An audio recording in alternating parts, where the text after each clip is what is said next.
Hello everybody and welcome to the fourth video in our series of videos on ancient Rome.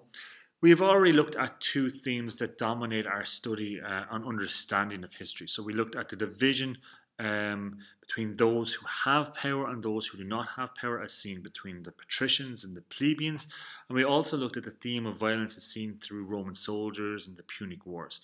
So today we will look at another major historical theme, and that is the treatment and role of women in history. As always, we begin our video with our learning outcomes. So by the end of this presentation, I would like you guys to know what was seen as a woman's main role in Roman society.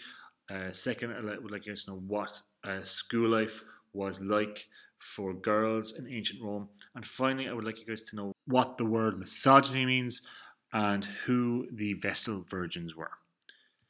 So the history of the world could be seen as a history of the oppression of women, or misogyny. So for our definition of misogyny, misogyny is the dislike of, contempt for, or prejudice against women. Women were discriminated against from birth in ancient Rome. It was reported that Romulus, the founder of Rome, said that only every male child and the firstborn female should be reared. So this led to the horrific practice of baby girls being left out to exposure.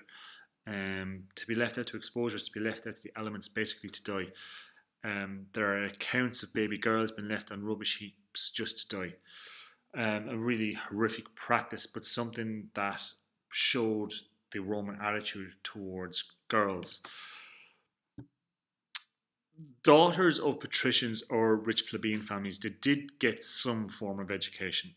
They would be sent to primary school where they learned to read and write using wooden tablets coated with wax, and they would use a stylus to write on the wax. However, education wasn't their main concern. So whereas boys continued on to secondary school and did subjects like mathematics and arithmetic, girls were about to enter the thing that they had been prepared for their whole life. That was marriage. Girls could be married off as young as 12, and they weren't married to 12-year-old boys either. They were married to older boys ranging from 16 to even men. So this was one way that was used to control women. The young woman was under the absolute rule of their husband. The husband was legally allowed to kill his wife for adultery or for even getting drunk on wine without their husband being present. Women's main role in Roman society was seen as to marry, to have children, and to be in charge of the home. Women's fathers would pay a dowry, which could be money or property, for their new husbands. This dowry would have to be returned if the husband divorced his wife. Some people believe that this gave a certain amount of power to women because the man would lose out on the money or property that he had gained from marrying his wife.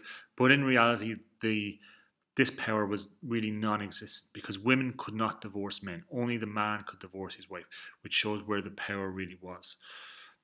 The only way women were able to be freed from the social obligation of marriage and having children was if they were to become priestesses of Vesta. So Vesta was the goddess of the hearth, which would be another word for where the fireplace would be in a home.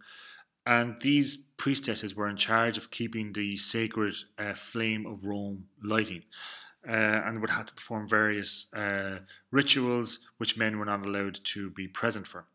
However, they had to take a vow of chastity for 30 years until their service was completed. Another example of the attitude towards women was expressed by a famous senator around the time of the Second Punic War, known as Cato the Elder.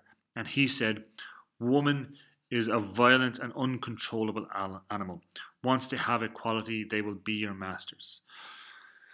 I mean, even from a purely logical sense, that argument, it really makes no sense to equate equality to all of a sudden someone being a master, just it doesn't make any sense. But unfortunately, it was a widely held opinion at the time, and to some degree, it can exist even in today's society. Unfortunately, so in 159 BCE, just after the end of the Punic Wars, women did show some of their power.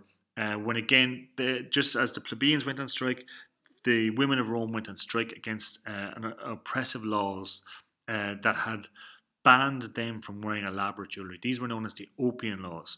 And they were brought in during the Second Punic War as an emergency act, but were never taken back after the war ended. So eventually, women who felt that they'd done their duty in not hoarding gold and allowing all money and goods to be used to fund the war to the death with Carthage, now felt that their right to express themselves, one of the few things they had control over, which was what they were allowed to wear, was under attack. And women decided to strike back against this. They started picketing the Senate, and eventually the oppressive Oppian Laws were repealed. When we talk about misogyny, it's really important to note here also that misogyny is not just men oppressing women. Many times people try to paint it as men and women. In fact, many men would have stood up for the rights of women, and throughout history, women have been just as guilty of being misogynistic to other women as men, and in some cases have been more extreme in it. So what it is, it's a prejudice against women, but both men and women can be responsible for that prejudice. So finally, this brings us to our learning outcomes. So by now, you guys should see what was seen as a woman's main role in Roman society. So to have a family, to marry, and to be in charge of the household. You guys should know what school life was like for girls in ancient Rome, that rich girls got an education up until the age of 12 or primary school leaving age. They would have used a wooden tablet with wax on it to write down whatever they needed to write down. They learned to read and write, but really what they were being prepared for was for marriage. And finally, you guys should know what misogyny was. Misogyny was the prejudice, contempt for, or dislike of women. And the Vestal Virgins were seen as the priestesses in charge of keeping the sacred flame of Rome lighted. That's the end of the video. Hope you guys learned something good from this video. Thanks for watching.